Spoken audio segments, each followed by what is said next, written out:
एक समय की बात है। एक पति पत्नी थे। पति और पत्नी जंगल में अपने घर की तरफ जा रहे थे। चलते चलते उन्होंने एक पेड़ के नीचे विश्राम करने को सोचा। पति ने अपनी पत्नी के गोद में अपना सर रख कर सो गया। तभी वहां पर एक योद्धा आया। योद्धा भी विश्राम करने के लिए पास वाले पेड़ के नीचे बैठ गया। पत्नी ने उस योद्धा को कहती है कि मैंने कभी अपने जीवन में तलवार नहीं देखा, क्या आप मुझे कुछ समय के लिए अपनी तलवार देखने का मौका देंगे? योद्धा को उस औरत पर विश्वास हो जाता है और वह तलवार को उस औरत को देखने के लिए देता है। औरत तलवार को पकड़ते ही अपने पति का गला काट देती है और तलवार के योद्धा के तरफ फेंक देती है और खुद नगर की तरफ भागते हुए कहती है कि इस योद्धा ने मेरे पति को मार डाला। ये बात राजा तक पहुंची। राजा ने उस औरत की बात सुनी और योद्धा को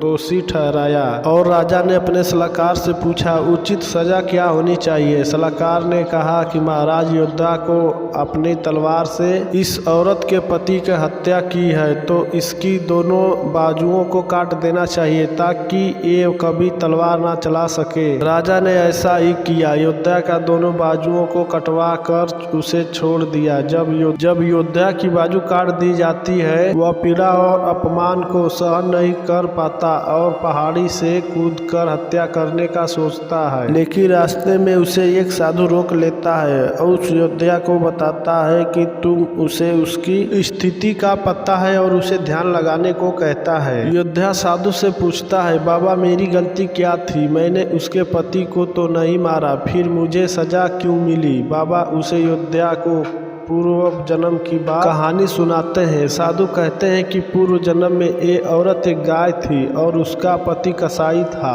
और तुम एक पहलवान थे। एक बार गाय कसाई से अपनी जान बचाकर भाग निकली। कसाई सोचा शोर मचाया, गाय को पकड़ो। वह भाग गई। कोई भी गाय को पकड़ने के आगे नहीं आया। सब जानते थे कि गाय को पकड़कर मार देगा, पर तुमने अपनी शक्ति प्रदर्शन करने के लिए आगे आए और अपने बाजुओं से उस गाय के सींग पकड़कर उसे रोक दिए और उस कसाई के हवाले कर दिए। कसाई ने उसे मार दिया। वह गाय ए जन्म में उसकी पत्नी के रूप में और जो कसाई था इस जन्म में उसका पति था, उससे अपना बदला लेने आई है और तुमने उस गाय को अपनी बाजुओं में पकड़ा था, इसलिए उन्होंने तुम्हारी बाजुओं को कटवा दी। तुम्हें अपने पिछले जन्म के कर्मों की सजा इस जन्म में भोगना पड़ रहा है। इसलिए कहते हैं कि कर्म का फल भोगना पड़ता है। इस जन्म में नहीं तो अगले जन्म में हमें सजा अच्छा कर्म करना चाहिए। जैसे जिसके सोच वैसे उसके कर्म, जैसे जिसके कर्म वैसे उसके फल।